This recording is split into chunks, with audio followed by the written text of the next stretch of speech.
Good afternoon, everyone. Welcome to the webinar. Thank you so much for joining us on this Saturday afternoon to learn more a little bit about this new law, AB 2257, and what it means for all of us. I'm Lorena Ortiz-Schneider, the founder of the Coalition of Practicing Translators and Interpreters of California. And I'm truly honored and humbled to be here in front of all of you today after having led an unprecedented team effort to bring stakeholders together from almost every corner of our industry to work towards earning this exemption for translators and interpreters from application of AB 5, the gig economy law that went into effect in January of this year, and in restoring the long-standing independent contractor status that we have traditionally enjoyed in our professions. I'm happy to say that we've got almost 300 of you signed up for today's webinar. We had close to 250 on Thursday. And we also have lots of people from California, no surprise there, but we also have some attendees from other states throughout the nation, including Oregon, Arizona, Illinois, and North Carolina, just to name a few. Next. But what I'd like to do right now is take a look at who's on the webinar today, and that way you all will be able to also see who's here. Let me see if I can just pull that poll up real quickly here and launch the poll so that you can all let us know who you are. Are you an interpreter or a translator, or maybe you're both? Are you a language company owner? Are you a language company owner who's also a practicing interpreter or translator or both? Maybe you work for a language company owner in operations or administration. Do we have any professors in the house from any institutions of higher learning for TNI? Or if none of those categories define you, we have an other, if you can just click on that. And I think you can all see the poll as it's moving along here. Looks like we have a lot of interpreters and translators, both. Mostly interpreters, it looks like, so far. You close it up, Lorena, can you launch to share, click to share briefly at the end so everyone can see the results? Oh, sure. Can we see the results right now or no? No, only you see it until you click. So once you close it, it'll say click to share results, and then everyone. Okay, gotcha. But I shouldn't end it yet, right? No, we'll end it whenever you want to end it, but then you have to go that next step of clicking to share. Great, thank you. Votes are still coming in.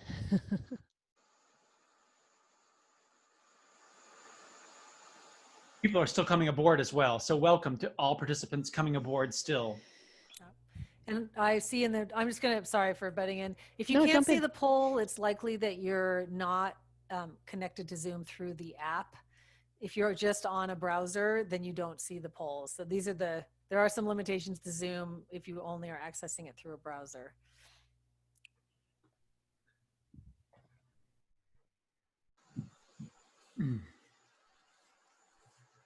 Okay, we're just going to give it a few more seconds here. And close it off and let you all see who's in here. Share results. There we go. Okay. So now that we can see, we got over 50% interpreters in the house. A lot of interpreters and translators. And then the rest of the list, as it were. Mm-hmm. Very good. Next. Okay, so this is what we are going to cover in today's webinar.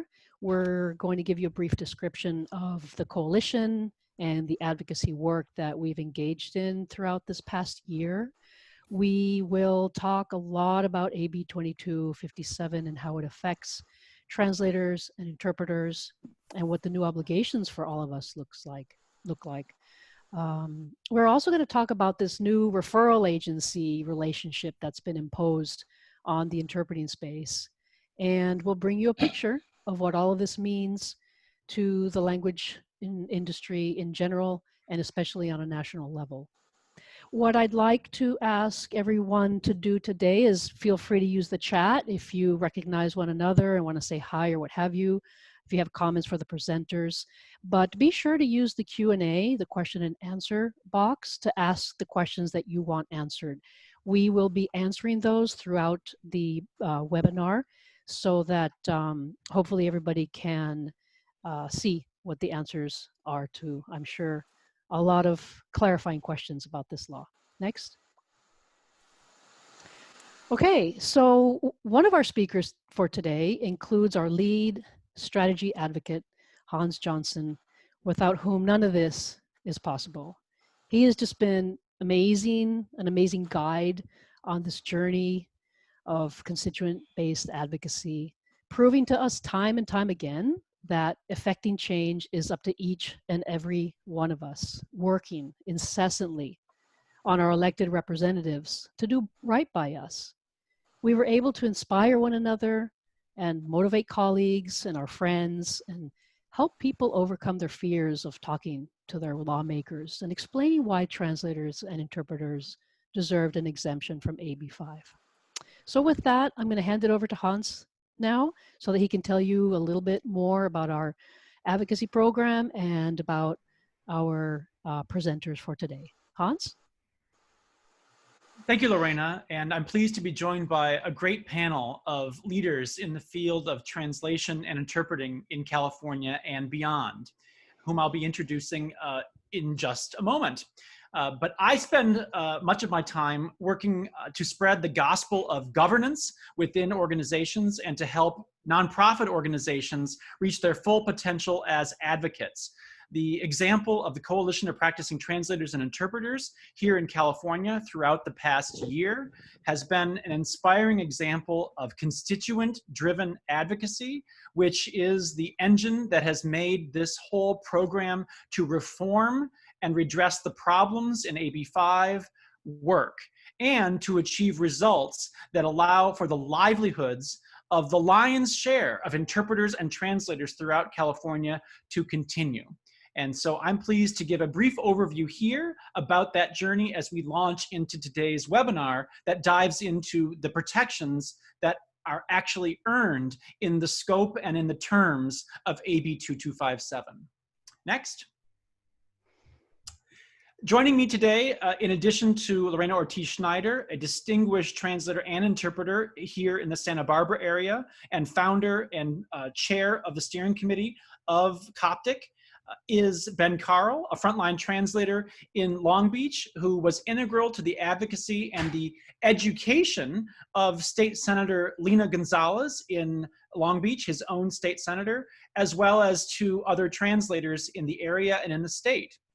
Catherine Allen, a very widely known leader in interpreting, co-founder of Interpreting America, and from her vantage point, north of Fresno in the Sierra, has guided internationally a better understanding of the problems that AB 5 inflicted on Californians and the danger that it posed to the profession beyond the borders of California, while working closely as a steering committee member of CoPTIC to bring the voices of interpreters and all linguists to bear on the legislative campaign that we launched and won in the course of this year. Darlene Geyer, the operator of a well-known ASL interpreting agency here in northern Los Angeles County, who has made the referral agency model her own and made it work for more than 2 decades based on a deep cognizance of the law and of the realities of interpreting in California and how to make the terms of this law work. She's going to shed light for interpreters in particular about how the terms of referral agency can be made functional and not a headache for you to operate within. And finally, Bill Rivers, a colleague who's come to be a close advisor and a real touchstone for insights about language advocacy. Bill has helmed and guided hundreds of advocates at the federal level on how to reach their federal lawmakers, and the knowledge that he's earned through his leadership at the Joint National Committee on Languages has been indispensable to our efforts here in CoPTIC to win and to provide some national accountability for the policy decisions that California lawmakers were making. So it's a real pleasure to have each of our panelists with us today. The net that AB 5 threw around professionals went far beyond the original targets of the law or of the Dynamex ruling from the California State Supreme Court in 2018. It was largely aimed at the exploitation of rideshare drivers and of delivery app drivers, but it ended up encompassing a far broader scope of professionals and workers throughout the state. Next.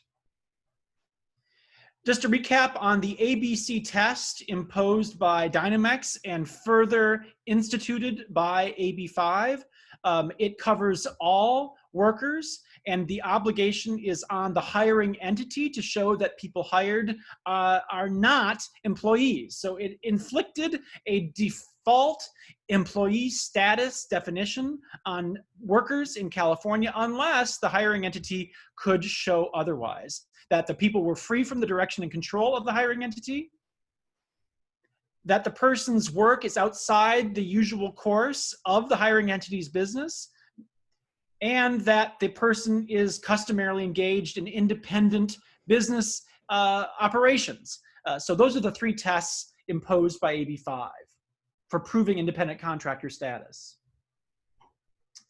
The coalition formed to redress the failure to exempt interpreters and translators from the scope of AB 5, and it was, from its start, a statewide C4 organization, which gave us the ability to do an unlimited amount of lobbying activity, not just a traditional charity, but a C4 social welfare organization. And that allowed us to be a fulsome voice and an advocacy presence for the independence, integrity, and equity concerns of language professionals. Next. So the AB 5 crisis brought us together, and the need to have an heretofore non-existent voice in Sacramento to leverage the power of constituents, not just the professional grievances, but the real power of constituent relationships throughout the state in all 120 legislative districts, 80 assembly members, 40 state senators, as well as the constitutional officers of the state. They needed to be educated based on the constituent power, and there needed to be a vehicle. There needed to be a cohesive vehicle to bring that to bear for policymaking in California. That's what CoPTIC is. Next. So just a recap on who really makes CoPTIC go. It's a steering committee that reflects the broad diversity of the professions, and it really does represent all forms and sectors of practicing language professionals, including some representation by real-time captioners and people who do voiceover and transcribing work throughout the state of California. A real top-to-bottom enterprise from the Sierra up in Catherine's part of the state down to the San Diego border. Next. We really tried to tap into, we were driven by the recognition of the insight that constituent-driven advocacy works and is essential to making policymakers move in a direction where especially they may need to be educated. And as a result of in-person workshops that we managed to complete before the onset of the COVID pandemic, instituted precautions that precluded in-person gatherings. We had 7 workshops up and down the state, and we were able to really draw together a base of about 2,000 frontline linguists and allies and other providers of services and advocates for the people for whom linguists do provide services so expertly throughout California.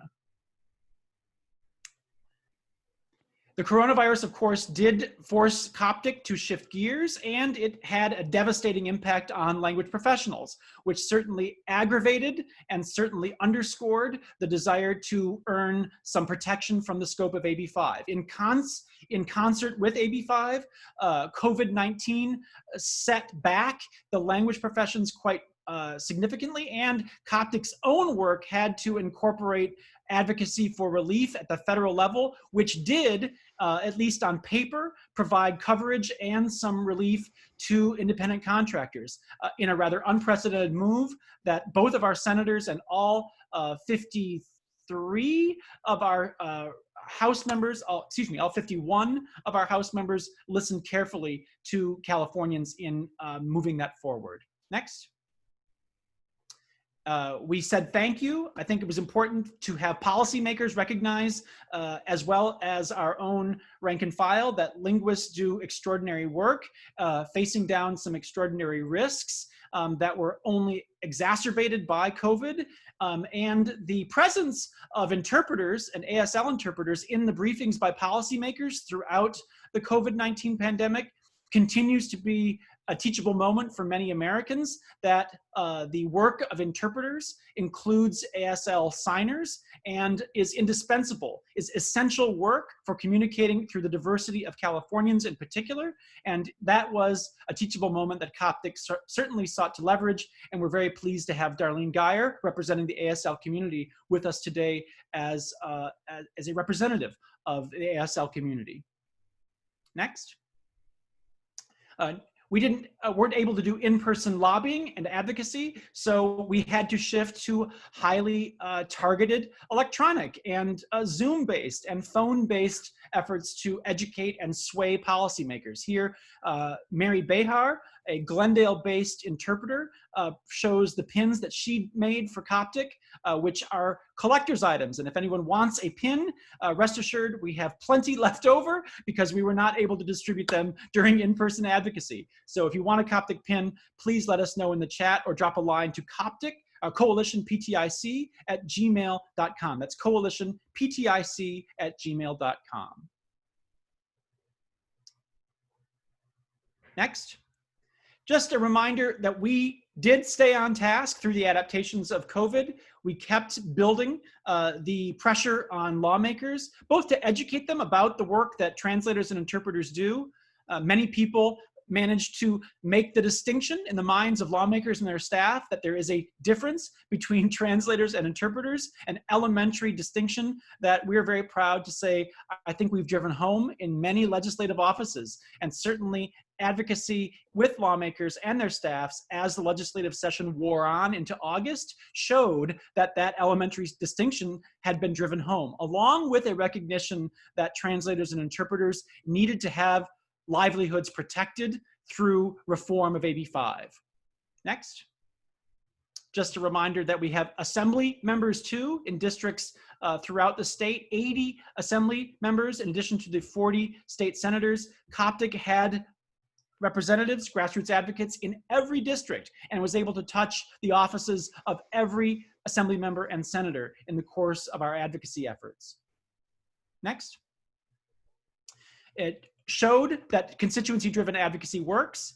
We brought to bear at least 100 authentic messages into the offices of assembly members in one day alone on June 5th. And then going forward, as the legislation went from the assembly into the Senate. Next slide. Next slide, please. We actually were able to bring about 50, I think more than 50 callers onto the line for the Senate Appropriations Committee on August 17th. That stretched on for half an hour, and my congratulations and thanks to all of the people participating in this webinar who are part of that wave of advocacy from the districts of members of the Senate Appropriations Committee that built on the fact-checking of the claim by the sponsor of the legislation that somehow there was rampant exploitation and misclassification amongst interpreters. That really was fact-checked quite effectively by the coalition. It showed real spine to stand up to a false claim being made by both the author of AB5 and the author of the relief legislation to do that. And CoPTIC did that with finesse and with great diplomacy. Next. Just a reminder that that work did reach culmination on August 31st, barely 2 weeks ago, in the final day of the legislative session, with the relief measure passing unanimously, ultimately, in both chambers of the legislature. And next, signed by Governor Newsom last Friday, September 4th. A real accomplishment of constituency-driven advocacy that took immediate effect because AB 2257 was designated as urgency legislation. So its terms not only are an immediate effect, but retroactive to January 1st. So very important to know that the protections earned in AB 2257 apply to the entire year of 2020. Next, it's my pleasure to introduce and hand it over to Ben Carl, a frontline translator, who's going to talk more about the extensive coverage and protection that AB 2257 provides for translators. I just want to highlight, as we get into the protections as they apply to each category of linguists operating in our state, one framing fact. Before AB 2257, there were only a small sector of protected safe harbor for the operations of translators and interpreters in California. They were left out for the lion's share of linguists in the state. But now, in the wake of AB 2257, there is only a small sector that is not protected. So really, this law, this newly earned law, has turned the tables on the landscape that existed beforehand. It has really switched the zone of non-protection to a zone of protection. And Ben is going to talk more about that, particularly as it applies to translators, where that protection is quite clear. Ben, take it away. Yeah, thank you, Hans. I'm going to jump in here real quick. I really liked something you just said about finesse and diplomacy, and that really reminds me of our next speaker, Ben Carl. He's a professional translator and coalition advocate, and he was relentless in communicating with his lawmakers and their staff. And he was very active on social media, displaying that finesse and diplomacy in a very civil and gracious way. And he even got a clarifying response from the author of the bill to one of his tweets. So that was a big feather in his cap. So without further ado, Ben is going to talk about the protection for translators. Now, I'm hoping that all of you have downloaded AB 2275 and that you'll be referring to it closely as you move forward in your practice. Ben is going to go over the broad exemption for translators under professional services. He will explain what it means, the importance of what it means to be an individual sole proprietor as opposed to a business entity, which was a huge win for translators and interpreters. And he will explain the factors that need to be met by all of you translators in order to remain independent. He's also going to touch upon the B2B, the business to business portion of the law, section 2276, and explain the parallels that it has with the professional services exemption. Ben? Alrighty, thank you. So yeah, as Hans and Lorena said, my name is Ben Carl. I'm a French and Chinese to English translator based in Long Beach. And I'm really grateful for all of you for taking the time out of your Saturday to be here with us. And I hope that everyone, wherever you are, especially those on the West Coast, are all safe and are breathing easy with the fires that are burning across the western part of the United States, as well as with the ongoing pandemic that we're all dealing with. And just, really sincerely hoping that you're all well and safe. And I want to thank Lorena and Hans for inviting me to be here and for doing such great work. I was just a very small part of a very large operation with a lot of dedicated volunteers and advocates working across the state. And this wouldn't have happened without everyone's involvement, and I'm very flattered that that they asked me to be here to speak about how this law affects all of us translators here in California. So I'm going to talk about the two different pathways to exemption under 2257, primarily focusing on the professional services section because this is the most clear-cut, and because the other panelists will be focusing a little bit on the B2B relationships as well. And if you have any questions, feel free to put them in the Q&A box. And once my portion is over, I can work to address those with you. And just a disclaimer that this is really just, this is advice for reference purposes only, and that if you need legal or accounting advice, to always consult a professional. And we are all working very hard to understand the implications of this law ourselves. And I can speak for my fellow panelists that we're really sharing our understanding. But if there's additional confusion, you know, to consult an expert who is specialized in your specific situation and your areas of practice. And so without further ado, the section that we worked so hard for,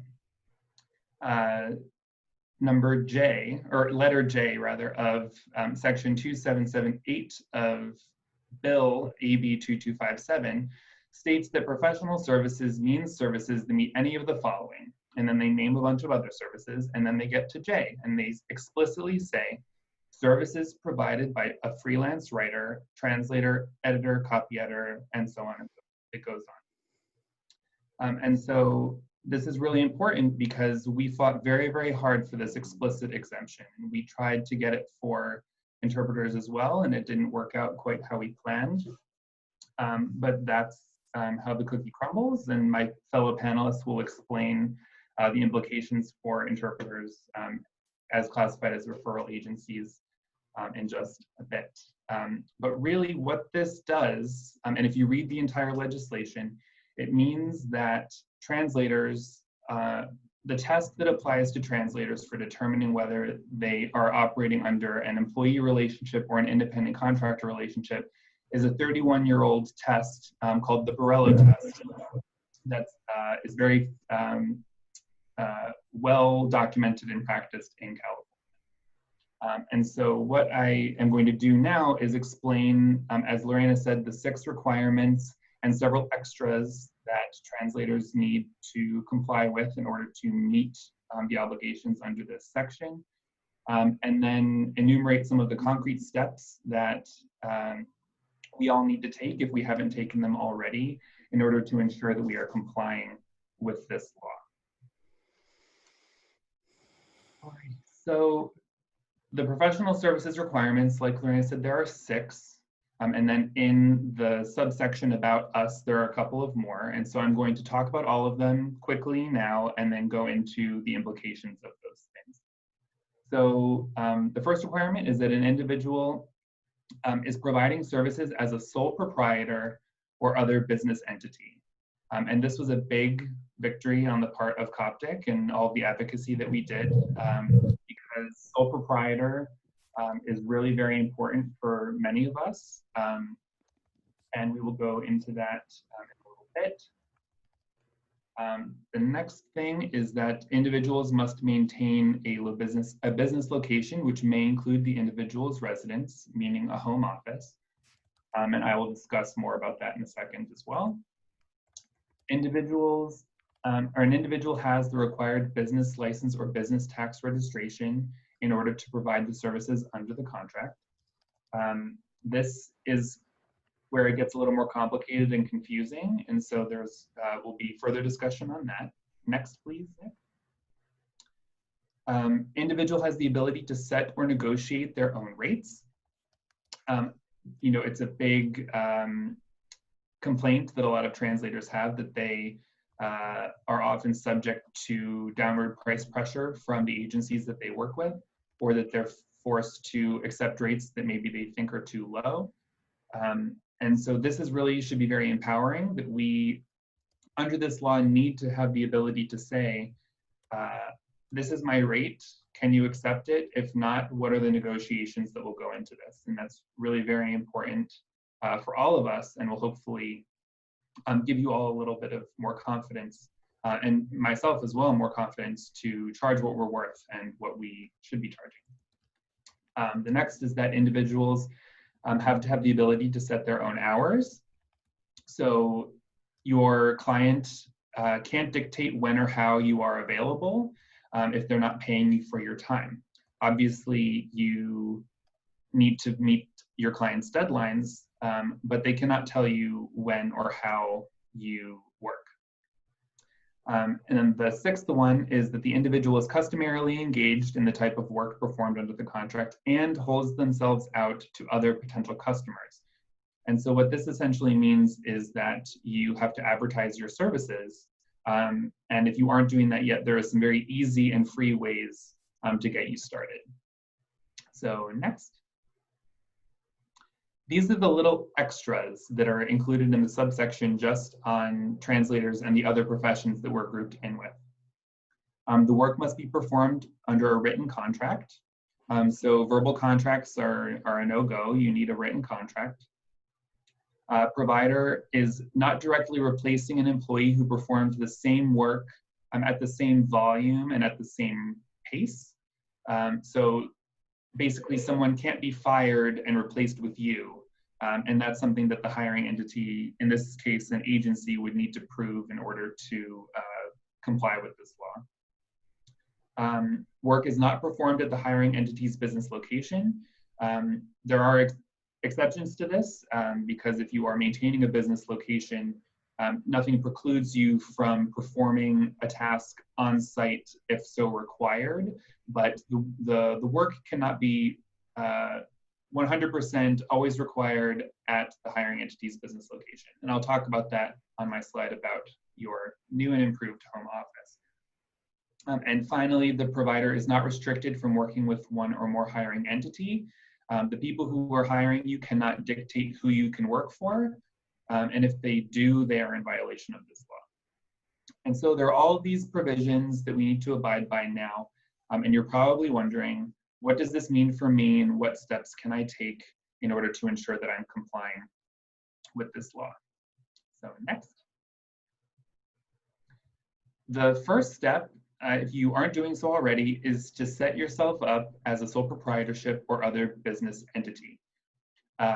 When AB 5 passed, there were a lot of agencies and large language services companies that were requiring people to either form LLCs or even to incorporate in order to be able to continue working with them. And while companies are able to set any sort of requirements that they want in order to have a barrier to entry in order to work with them, this law explicitly says that translators can operate as sole proprietors. So clients who might have been afraid of working with you before for fear of running afoul of this law, if you weren't incorporated, that's no longer a factor here. You can be a sole proprietor, and you should advocate for yourself in that way. That being said, setting up another business entity could be very beneficial for your business for either tax or legal reasons, and you should consult with an accountant or a lawyer in order to make sure that the business entity that you are registered as or that you set up as is the right one for you. Because sole proprietors are not a separate legal business entity.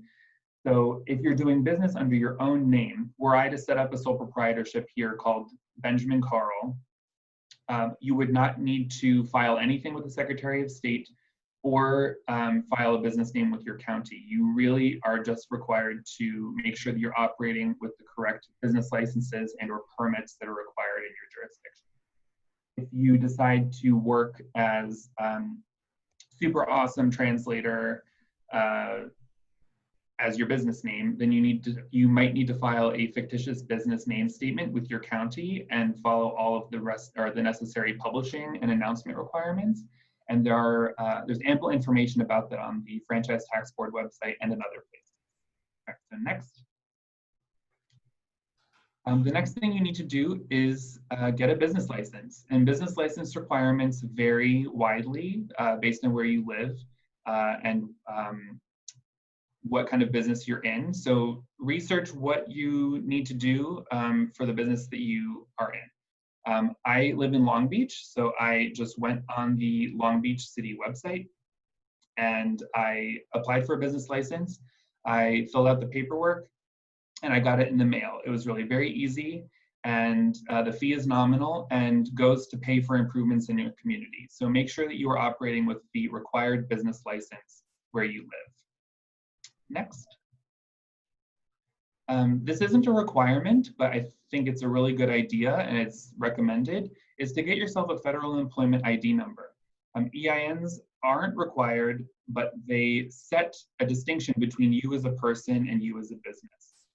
If you ever wanted to subcontract or hire an employee yourself, you would need an EIN. And it also allows you to do business under a number that isn't your social security number, which is great for privacy reasons and for separating your personal and your business finances. You can get an EIN for free on the IRS website. You don't need to pay anyone for this, and they can issue it to you immediately so you can get started right away. Next. Set up a home office. I'm joining you today from my home office here in Long Beach. You have to maintain a business location. If it's not a home office, it can be a co-working space or an actual, separate office. You can claim the square footage of your office on your taxes as a deduction, and everything that you spend to furnish it and maintain it is also a business expense. If you are a contract linguist for a federal agency like the FBI and you have to work on site, this law does not preclude you from doing that as long as you have your own business location. That's very important. Next. The next thing is holding yourself out to others, which basically means you need to tell other people who you are and what you do. So if you search for me on Google, you'll find that I have a website, I have a LinkedIn profile, I have directory profiles with the American Translators Association. But if you're not ready to do those things, you need to find a way to announce your services and provide them, information about them to other people. And one way that you can do that is through Google. There's a page called Google My Business, which is where the screenshot with the little map on it comes from, where you can provide information about where your business is located and the services that you provide.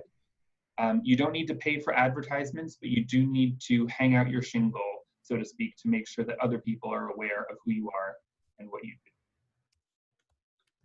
do. Next.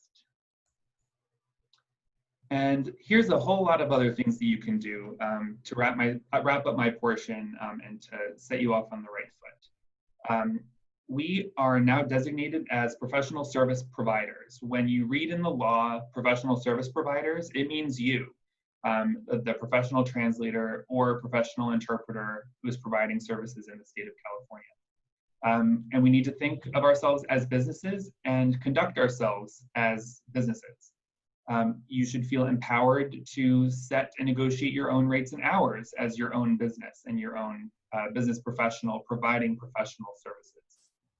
And part of thinking of yourself as a business is making sure that your business finances and your business operations are separate from those of your person. So set up a business bank account with that EIN that you get from the IRS. Make sure that your accountant is filing your taxes in a way where it's clear that you're running a business. There are ample resources available for starting small businesses all throughout California, like the Small Business Development Center or the various concierge services that counties run. So use them. They're really very helpful and useful, and most of the time they are completely free. I would highly, highly recommend that you join a professional association that suits your work and your goals. I know that the American Translators Association, of which I'm a member, did a lot of work to advocate for this bill and the other bills that preceded it. And without professional associations, we would be a lot farther behind than we are now. It's a great way to connect and to network. to spread the word, to be an advocate, and to find other like-minded people who can help you in all sorts of ways. Help spread the word about this legislation. There will be a lot of people who don't know that it's been passed, that don't know it's the law of the land. Your clients might not know about it. So make sure that you tell them about it. Tell your friends, tell your colleagues. It's important that we talk about it and educate as many people about it as we can. You want to know this bill backwards and forwards so you can explain it when the time comes for you to explain it, and to be educated about what it means for you. And finally, if you feel misclassified and you feel that your clients aren't complying with this law, there are mechanisms in place to help you, and you should avail yourselves of those resources. And without further ado, I'm going to pass it back to Lorena. Thank you all for your time and for listening. Lorena, you're still muted.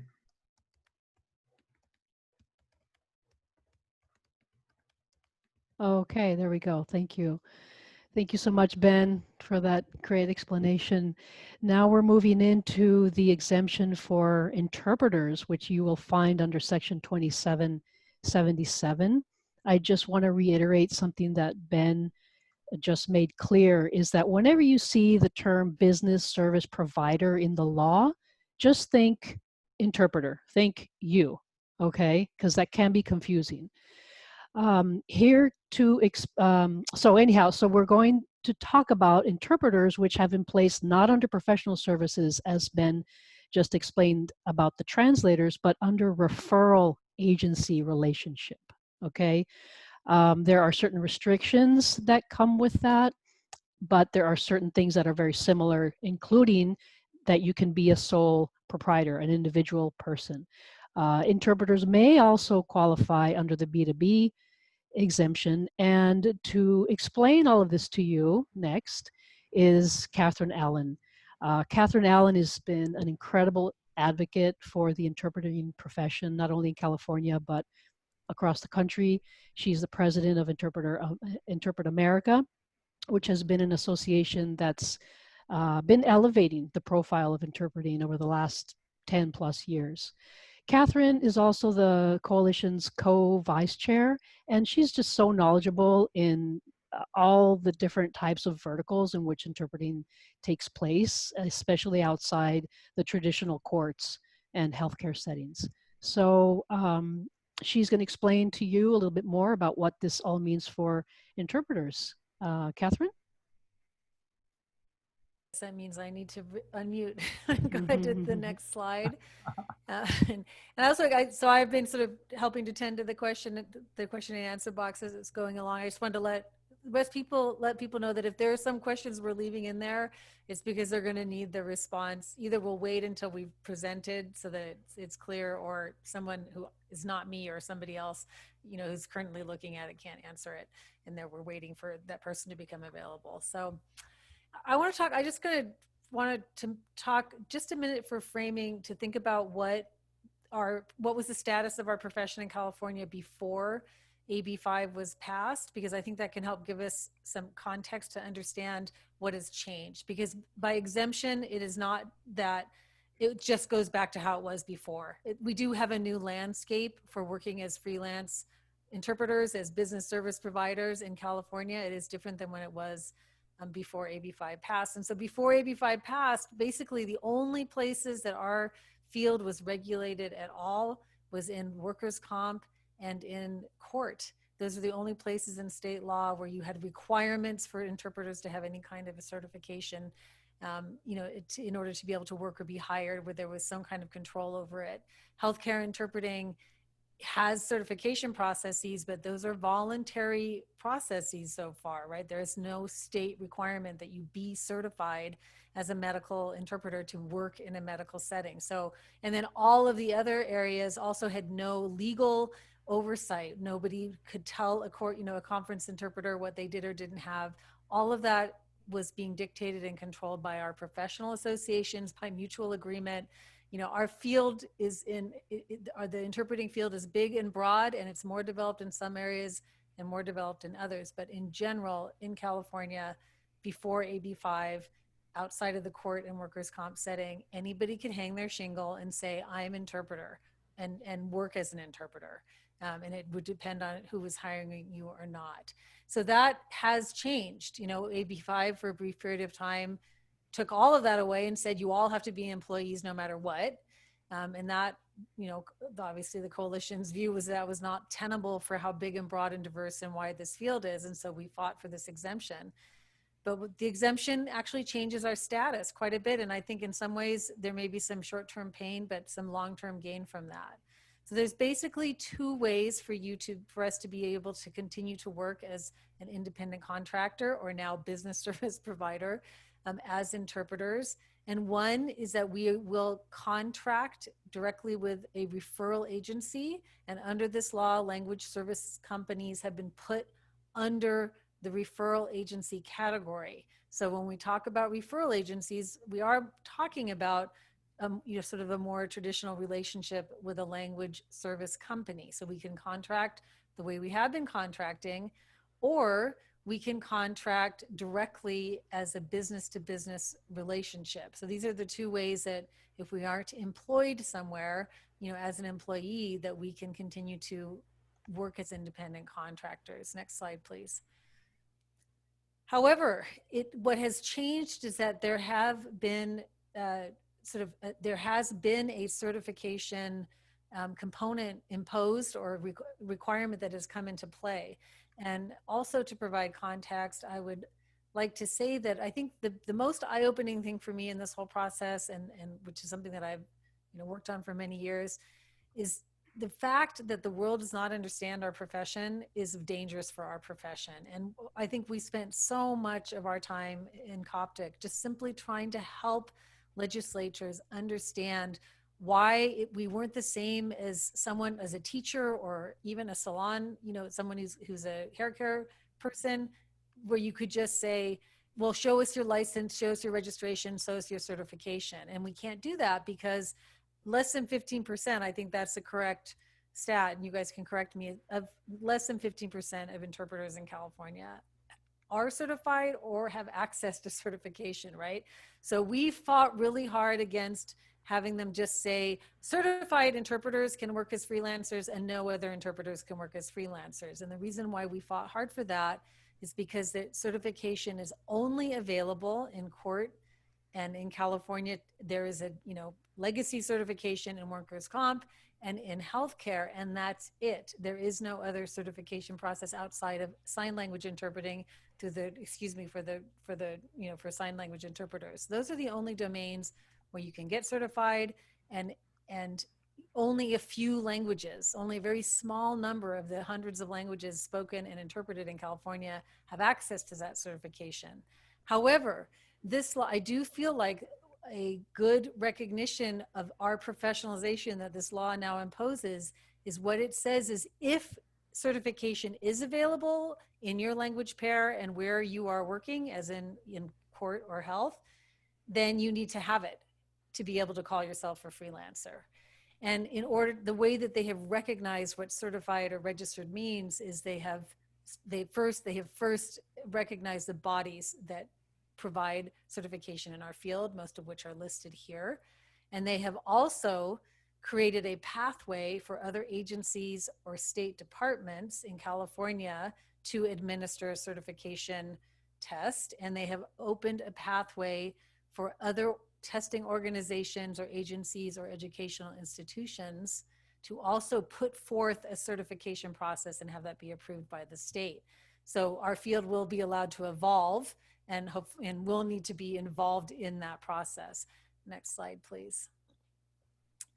So the previous slide showed that AB 2257 actually does recognize and protect the hard work that certified interpreters have done in order to be professionalized and become certified, but it also recognizes that the majority of interpreters provide interpreting services in languages and in areas that do not have certification. So if you interpret in an indigenous language, if you interpret in a language of lesser diffusion, if you interpret in a like Ukrainian to English and there is not certification available, you can still work as an interpreter, as a business service provider, as a freelance interpreter.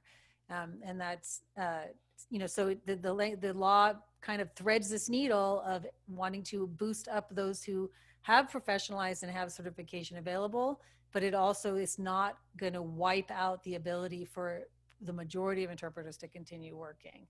And so the way that I read this second one, for example, is if you work primarily as a freelance interpreter in the education setting, there is no certification in educational settings, and so you would be allowed to continue to work. Go ahead, next slide.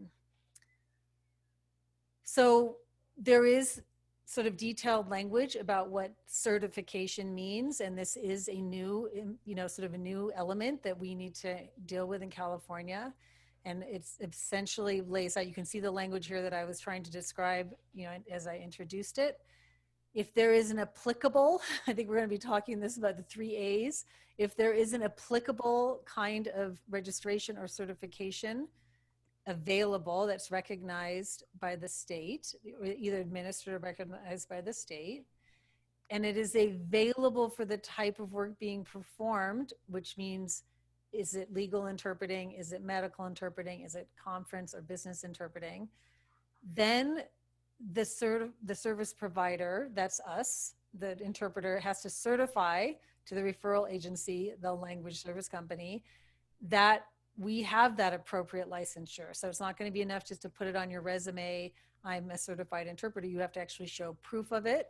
And the referral agency, your language service company, has to keep that on file for at least 3 years. So we're beginning to be more regulated, right? We're going to have to be showing proof of our skill set, and just like many, many other professions.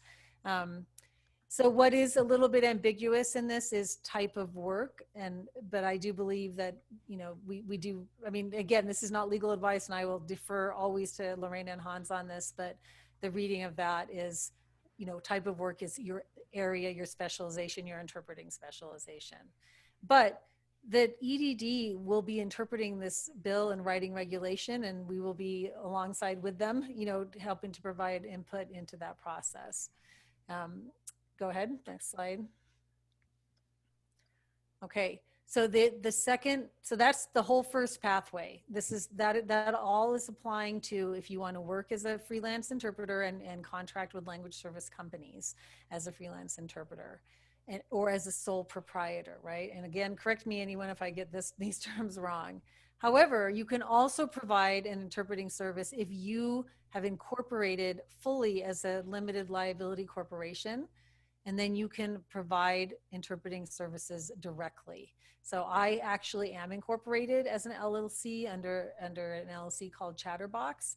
And so I can provide services directly as an interpreter under my business name and be hired by another agency that wants my services. What's unclear to me, and again, I will let Darlene and Lorena address this later, is that certification requirement still standing if you are a business? Or can I work without the certification? And so that to me, I think, is still yet to be seen. And this also applies to trainers. So those of us working as trainers, we can also have a training business and provide services directly. Next slide, please. So closing out here with what are the implications, the upside and the downside. I think the upside is that many interpreters can now continue to work as they always have. And to me, I'm personally aware of the many companies that have pulled completely out of California due to AB5. I've spoken directly with many larger agencies around the country who have standing contracts and money waiting to work with Indigenous interpreters, and they can't, they were not able to because of AB5. So now they can come back, those interpreters can be hired. Many of the interpreters, who had contract work with agencies will hopefully be able to have that work again. There is a pathway back. And of course, the limitation will now be for anybody who is working, for example, as a medical interpreter without certification, but certification is available to you. Either you will need to work as an employee, or you'll have to get your certification, right? So now we have a really strong incentive for more interpreters to acquire existing certifications. I think that's excellent. That's really good news for our field. We're going to have some growing pains because certification programs have to ramp up and, you know, get past this COVID bump we've had. But I feel like if we manage this well and educate ourselves well and promote and support each other well, this is going to help us continue to professionalize our field. And that's really good for everybody. And then the downside, if we go to the next slide, we do, you know, there are some downsides and some things we need to be watchful for. You know, we've got a lot of interpreters currently working in medical and legal settings that actually can, just as of the signing of this bill, well, of AB5 as well, who just can't work there until they get certified. And, you know, and that could take time. We did ask for a grace period, you know, to give some time for people to get through that process, and we weren't given it. So as of now, you know, if you don't have that, like, for example, I am occasionally called into the courts in my rural area, and I will interpret and get provisionally certified, you know, or qualified by them. And my understanding is that they can no longer do that unless they actually hire me as an employee. You know, I couldn't do the kind of low level kinds of assignments that I would take periodically here. I do think that some language service companies may just avoid hiring in some of the most in-demand language pairs where there's certification involved until we see how regulation plays out. And there is also in that new language about people being able to apply to the state to become certifying entities. There's danger there because we've worked hard in this profession to move away from language companies, for example, that, you know, create an unvalidated test and put it out there and call it certification. You know, we've really worked hard to move away from that, and we may see that window open up a little bit. So we'll need to be vigilant and continue to work on this. Last slide, please. But so just to sum this up, I would say, you know, is it perfect? No. Was it perfect before? No. But it is a huge step forward. We do have a way in the side, this big, broad, diverse tent that we work in as interpreters. We have preserved the ability of the majority of interpreters to continue working. But does this also, these new, you know, limitations and regulations and oversight, will this help our profession progress? I think it will.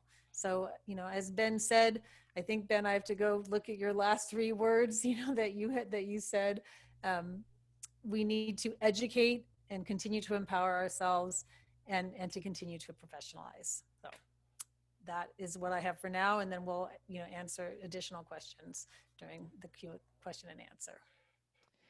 Great. Thank you so much, Catherine, for that. That was not an easy section because as you can all see, it was much more complex than the translators exemption section.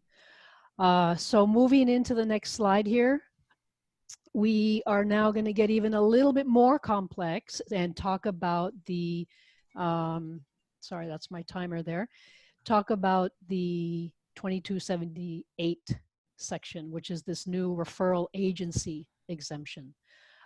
Much more complex than what Catherine just presented. But again, some parallels in that individual interpreters can be sole proprietors and not just business entities. The certification piece that Catherine just expressed is also a part of that for referral agency and interpreter relationships. And then there's this whole question about what ancillary services means. So to clarify and to hopefully shed some light on this section that is still pretty, you know, new to us is Darlene Geyer. Now, I just want to say that I met Darlene earlier this year at a CHIA conference down in San Diego, the California Healthcare Interpreter Association conference. And Catherine and I had just presented a session on AB5. And she came up to me at the end and she mentioned, and she said that she was curious about the bill that I had mentioned was in the works that was going to classify interpreters under referral agencies. And what she told me was that her company had survived a few audits precisely using that referral agency model. And while I was intrigued about it, I didn't really think too much further into it because I was very much tracked into getting interpreters under the professional services exemption. But then when it became apparent that that was just not going to happen to, for us, I reached out to Darlene to learn more about, her process and her journey. And so here she is today to share her expertise with you as both an ASL interpreter and a language company owner. And hopefully you will get some tips as to how to, adapt to this new piece that's called referral agencies. Darlene. Okay, my first slide, please. First of all, thank you, and it's my honor to address you all and to be involved with everyone on this webinar today. I want to clarify about accommodating ideas. We're a language access solutions company, so we do a lot of ASL interpreting, but we also provide caption writers, we also provide spoken language interpreting, and translations. So I just wanted to make sure that everyone understood that we're working with a lot of the different classes of individuals who are now covered under this law. So, okay, now let's get into it. AB 2257, what tests are applied? You've already heard Dynamex and Borello mentioned. Understanding the underpinnings of both of these court cases, which were around previous to AB 5 and AB 2257, is integral to knowing what applies to our marketplace and when. When you understand these rulings, you understand the goals moving forward. Leveraging legal structures that we've been talking about, like sole props or LLCs, having business licenses and securing tax ID numbers, these are crucial to fitting into the larger legal framework that we're now faced with. The findings in Borello and Dynamex serve as foundations to inform which legal structures you need to pay attention to. You have to be able to defend your business position to people who have no idea what your industry is about. Many of our clients don't know how we do what we do. You can't expect governmental agencies to recognize industry-wide who, what, where, or how we do what we do. They won't. So we have to leverage legal structures to make our position crystal clear and ensure understanding. When you look deeper into these foundational cases, and you should understand them, you see there are three main points to be considered here. The independent contractor versus employee distinction initially was adopted to limit employer liability for an employee's wrongful acts. Employees make mistakes and the employer pays. If you're not the employer, you limit your liability. Employees cost more, so there's also a temptation to engage ICs for purely financial gain. This option is very attractive to any business person. Secondly, the powers that be have been trying for many years to hold companies responsible for their ICs in one way or another. The predominant avenue is audits. Audits by the EDD, workers' compensation, even federal, state, county, or city contract audits. Audits by my customers. For close to 30 years, my company has been audited time and time again. I, for one, am grateful for guidance regarding how I convince any auditor. How can I convince any auditor that my ICs are not employees? Although I've successfully navigated many governmental and customer audits, at times I did so by engaging a seasoned business attorney. If I can hold up one thing that helped us to be successful, it was and will continue to be documented compliance with the rules, whatever they are, and a thoughtful examination of our business relationships. Does everything fit perfectly into the frameworks provided? Oh, hell no. We at Accommodating Ideas, we applied a complete review of compliance items and then used a simple yes-no test. You either comply or you don't. Then we dissected all non-compliance points and applied policy to bring them as close to compliance as we could, and then trained every employee staff to understand compliant behavior when interacting with ICs. In the past, to some degree, the powers that be didn't know what to do with ICs who didn't have legal structures in place, like business license, certifications, workers' comp or other insurances, pay into unemployment or disability, or even how they fit into laws like the Family Leave Act. Now in AB 2257, they do. Even though it's not implicit in the statute, don't underestimate the true goal: to make someone, along with the IC, responsible for social welfare programs like unemployment and workers' comp.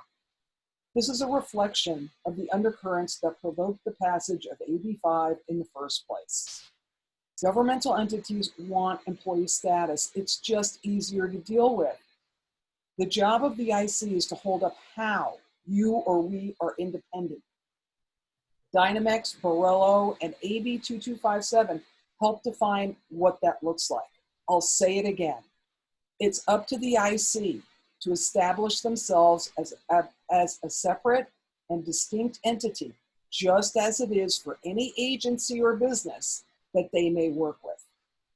In support of new regulations, can you go back a slide? Thank you. In support of the new regulations, some main points we must focus on, and that Ben actually talked a little bit about, was how do I demonstrate independence from the referral agency? Written agreements between the referral agency and the IC. Compliance is key. ICs have to provide any and all requested documentations. So do referral agencies. It not only helps your relationship with the referral agency, but it provides verifiable proof for audits of the separation between entities. Demonstrate professional prowess, as already has been mentioned, get credentials, engage in professional development, demonstrate business practices that establish you as a separate business out in the marketplace, get a license, advertise, maintain insurances, file taxes as a business entity. Yes, sole proprietorships are recognized. And third, you can never forget taxes. An additional factor is governmental income and revenue.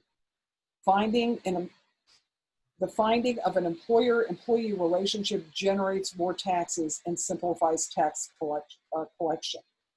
I've got a website here in my second slide that I'm providing for your reading pleasure. I think it's before the current slide that's up. It's got a web link on it. The details about the cases that are mentioned in this slide have been in existence for many years. So you can go to this link and you can also get more information on these cases. Okay, let me see. Next slide, please. Yes. How did we get thrown in with dog groomers and walkers, no disrespect intended, pool guys and picture hangers? I mean, I'll take the exemption any way I can, but really, we need to brainstorm and get creative regarding how we fit up-and-coming language access professionals into this framework. Our task here is to determine who we are in light of these new definitions. Is your business structure better defined as a B2B or referral agency, service provider, and so on? How does your business relationship fit into the framework provided by AB 2257 or Borrello, and some cases Dynamex? My company is best defined as referral agency. We engage service providers, interpreters. The key word here is business entities. Service providers are business entities. And service providers provide the actual service or interpreting. Referral agencies are allowed to refer and perform other ancillary services. Let's talk about that for just a moment.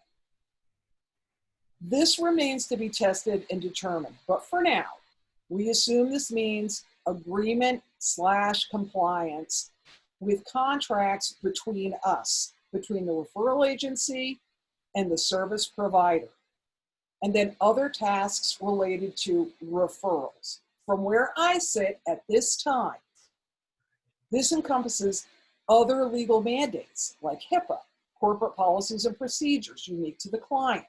Our agreement between you and me, between the referral agency and the service provider, outlines what we agree to and will abide by the rules via our contract. That's my understanding at this point. So you've got to be a separate entity, and then we're going to decide on the terms of our agreement. And within the terms of that agreement, I think other legal mandates are going to be encompassed. Again, it remains to be seen. As it stands now, pre-certified ASL interpreters will need to be members of the national organization, the RID, the Registry of Interpreters for the Deaf, and then the new certifying body, the Center for the Assessment of Sign Language Interpreters, CASLI, will likely be included under the other certifying body language in AB 2257. Catherine mentioned that. Other certifying organizations like the CCHI, the NBCMI, who administrate medical certifications, those are certifications. If I was a pre-certified interpreter, I'd be going for those certifications. They're going to bolster the requirements to be, quote, registered. If there's not a certification that you can attain, like the national, or, one that may not be provided for a particular language. If up-and-coming ASL interpreters can get an EIPA, an educational interpreter certification, I know that they don't necessarily have that in the spoken language realm, but in the sign language interpreting realm, there is an educational certificate. That would be helpful too. Sign language interpreters are going to need to test, take any and all tests available to get credentials. You need documented proof that you're truly a professional in the field. AB 2257 makes it clear that the responsibility for compliance is squarely on the shoulders of the IC. Your credentials are a part of the documented compliance needed to maintain IC independence. Referral agencies must verify credentials, keep them on file for 3 years. Next slide. The IRS and the EDD are still forces to be reckoned with. Their rules still apply. There's lots of other laws that still apply. It appears for us as a referral agency that Barillo is the test that we need to apply to prevail in the many audits that we're going to undergo. We've been as in compliance as we could be. I've been working with my attorney all along for many years. Unfortunately, we drive our ICs crazy with documentation requests for our files. I so apologize, but we must have it. We have to have it for the numerous audits that we're always undergoing. I've revisited this issue periodically through the years with and without my attorney. It's a continual process, as is litigation. And whatever unfolds is going to affect our marketplace industry-wide. With AB 2257, we have more definition in this framework. So it's up to us how we're going to work together and solidify our relationships in a way that's compliant and that is as standardized as we can get it. Only then will we send a firm message to any agency that challenges our industry relationships that we actually are a profession that has an embedded structure in society. Yeah, folks, we got to stick together. So my contact information will be included. And if you want to send me an email or call me up, please do. Thank you for listening. Great. Thank you so much, Darlene, for explaining that very complex section and for making yourself available to people who need further clarification. Okay, well, moving right along here, next slide is the national viewpoint. AB 5 started here in California, but it has spawned multiple similar bills in other states of the nation. There is a movement on a national level, as maybe some of you know, called the PRO Act.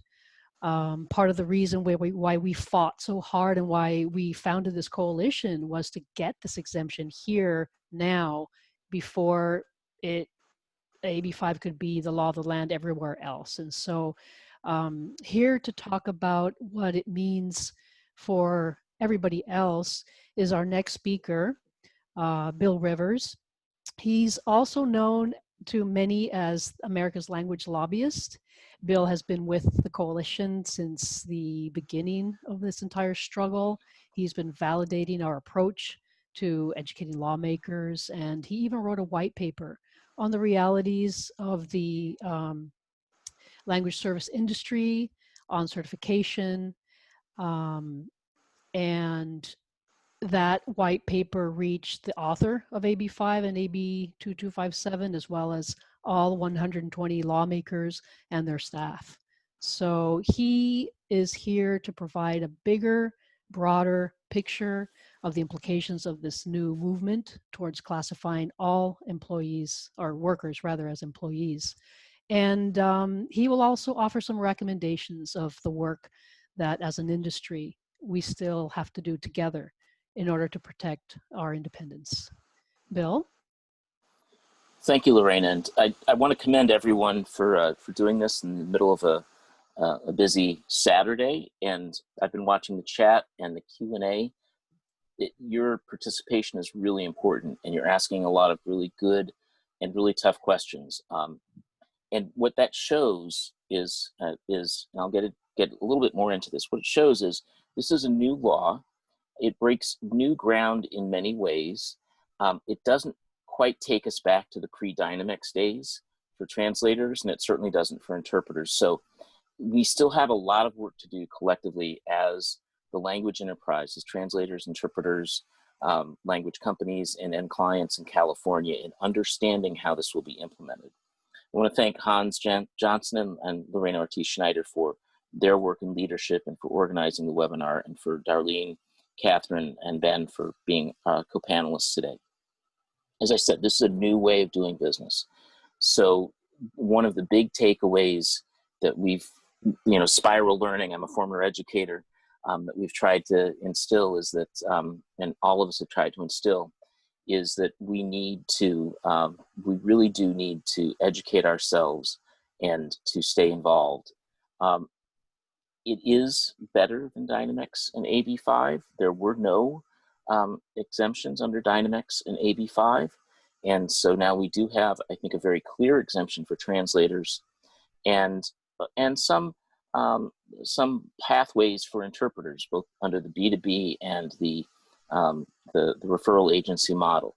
There's a strong push to certify wherever certification is available. I've worked closely with CCHI over the years on the medical certification, in the earlier part of my career with the National Center for the State Courts.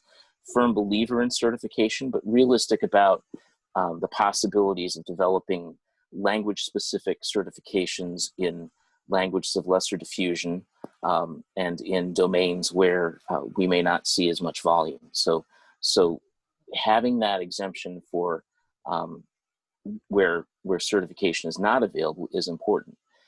We probably will see more certifications developed. That's also one of the gray areas in the law, is that, it's not necessarily a gray area, but it's an ambiguity that'll have to be resolved going forward, is there is a provision that allows entities and educational institutes of higher education recognized by the state of California to develop certifications. Now, we have to be really clear, a certificate from Cal State Monterey Bay is not the same as a formal occupational certification. And I think that's another area for work. So there are, again, a lot of areas where the legislators had an intent. Now it has to be interpreted by the Commissioner of Labor, by the Workers' Compensation Commission, and by the EDD.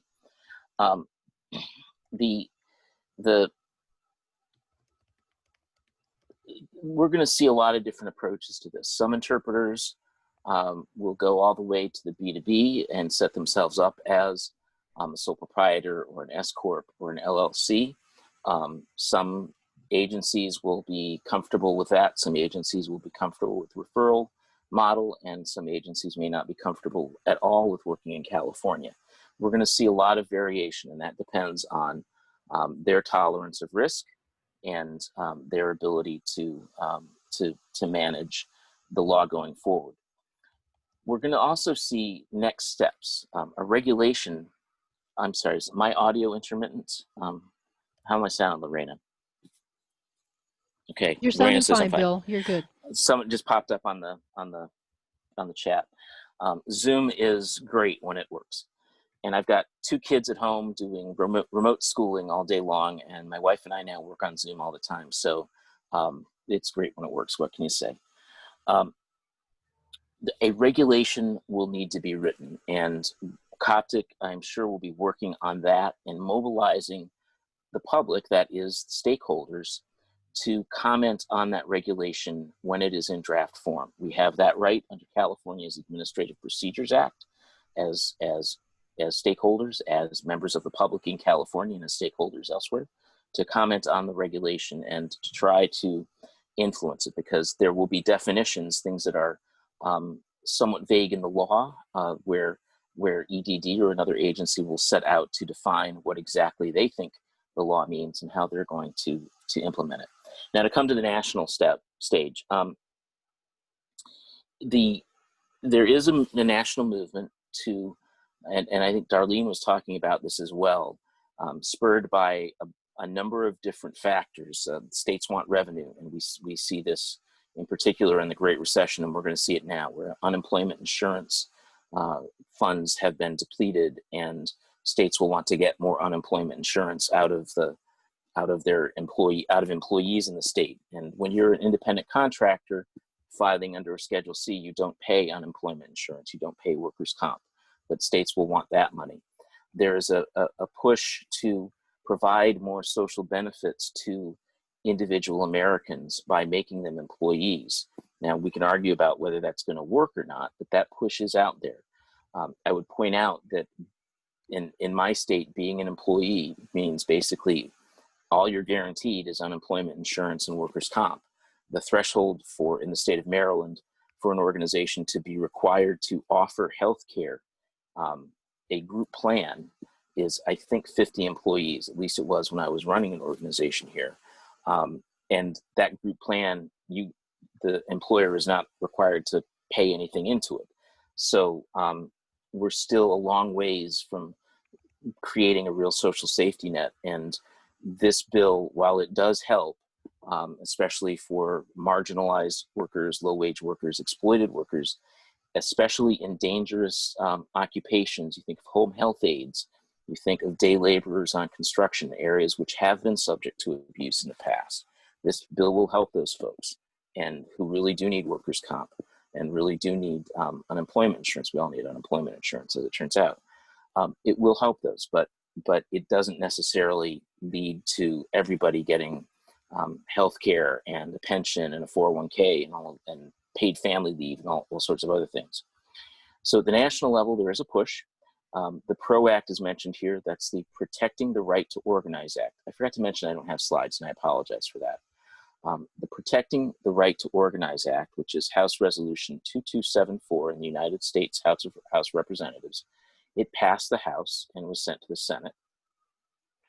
The PRO Act would guarantee that everyone who is working, whether they are working as an independent contractor now or as an employee, has the right to organize. They would be considered employees solely for the purpose of union organization under the National Labor Relations Act. It's the first major piece of legislation that has passed in what is now called the Workers' Bill of Rights, and there will be others. Now, I will also say, as Lorena mentioned, there are states that are looking closely at AB 5, at the Dynamex court decision, at AB 2257. New Jersey, New York, Connecticut, the Democratic legislature in Maryland, once there's a new governor. We have a Republican governor here at the moment. That may or may not continue because he's term limited, but the legislature will be Democratic. It's a supermajority Democratic legislation here. In New Jersey, a bill similar to AB5, in fact, one that was almost word for word aligned with AB5, was pulled from the legislature in Trenton because of some of the lessons learned in California.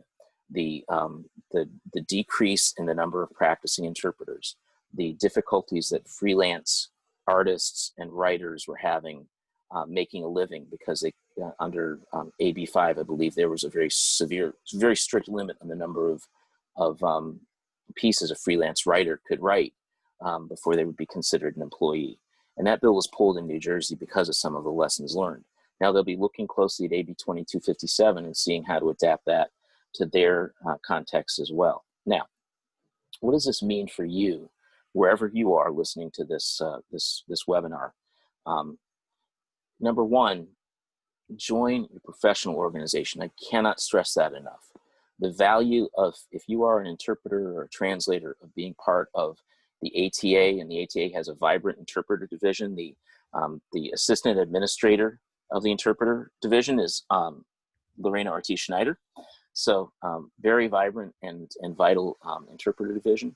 Join the ATA, join CHIA, join the Northern California or the Southern California chapters of the ATA. Join NAJIT. So if you're a judicial interpreter, you get incredible networking, incredible value out of being a community, part of a community, incredible professional development, including CEUs from participating in the events.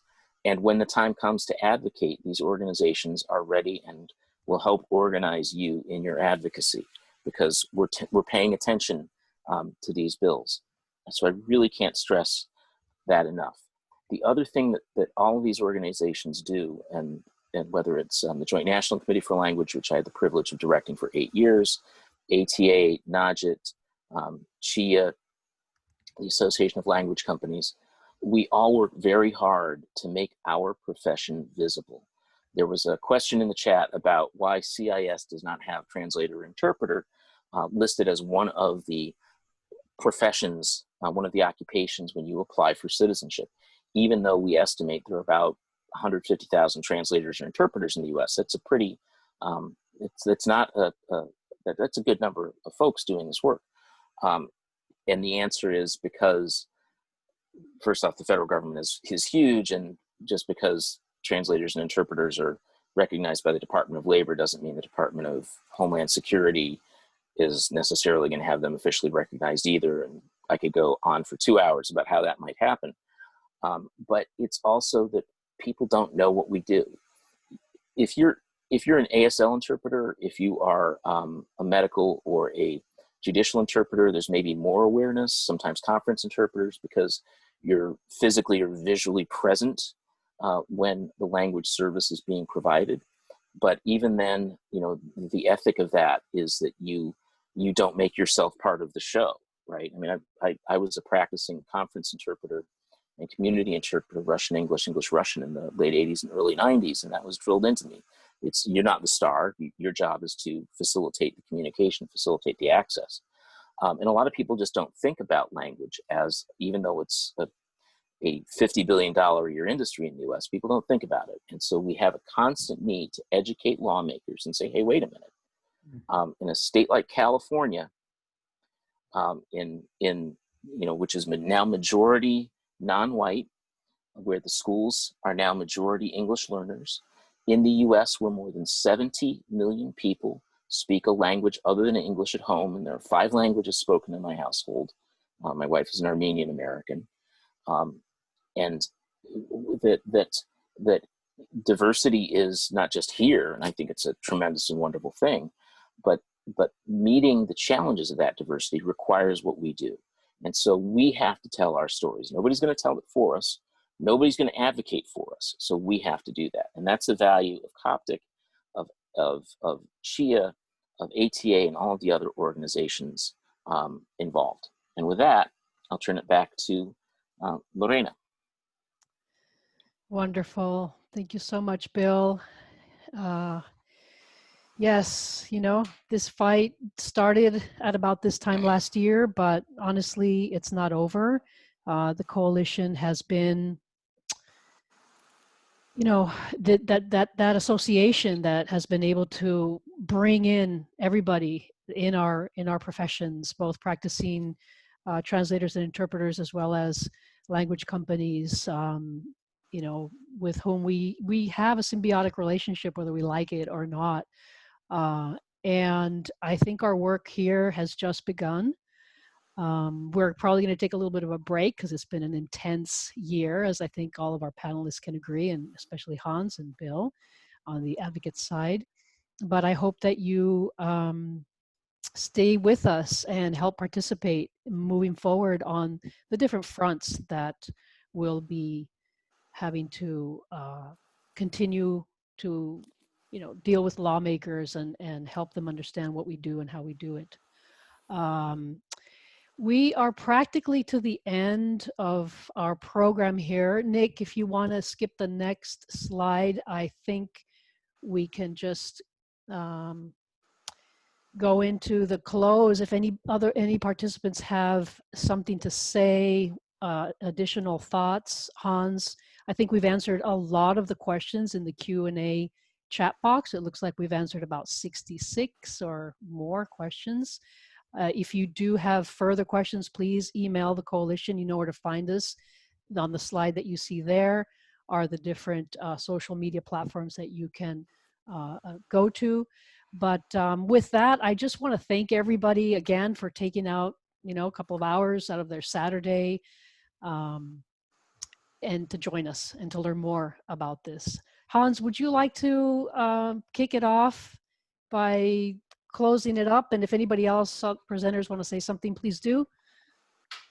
I just want to commend all of the participants, but especially our panelists, for the work to clarify the terms of what has been earned through months of advocacy, and to reinforce that advocacy is not an ending prospect where we can wipe our hands like a character in a commercial for cleaning products and say, job is done. We have continuing advocacy to do to inform lawmakers and their staffs about the realities of linguist work and the people served, and that continues at the federal level. So be tenacious. Be tenacious with your representatives, be tenacious with our 2 US senators, and progress will be gained through doing so. Advocacy does not end, but it does pay dividends. This is Catherine. I'd just like to say, you know, we see all the questions. We are saving out these question and answer boxes. We've had lots of questions about, will we be putting out, you know, checklists for how to stay in compliance, other materials. I'm going to speak on behalf of the organization to say, yes, you know, we will be putting out additional materials that will help people understand this law. I see even with an hour and a half of a webinar, we are all struggling just with these basic terms. So it is new, it's going to take time. So yes, we will follow us on social media. We will absolutely, and you know, sign up for our email alerts, and we will be providing written information, and we're going to continue to work to help everyone understand this law. This isn't the end of that at all. So if you didn't get your question fully answered, or if you're walking away with some confusion, please continue to reach out reach out directly to us so we can help you, you know, in that learning curve. Because believe me, I understand that learning curve. It just makes my head spin. And thank you to everybody for attending, and to all my fellow, you know, CoPTIC members. Right. Okay, well, with that, I think we'll close this out. Everybody have a wonderful weekend. And again, stay in touch, ask questions. We're here to help you all out. Bye-bye.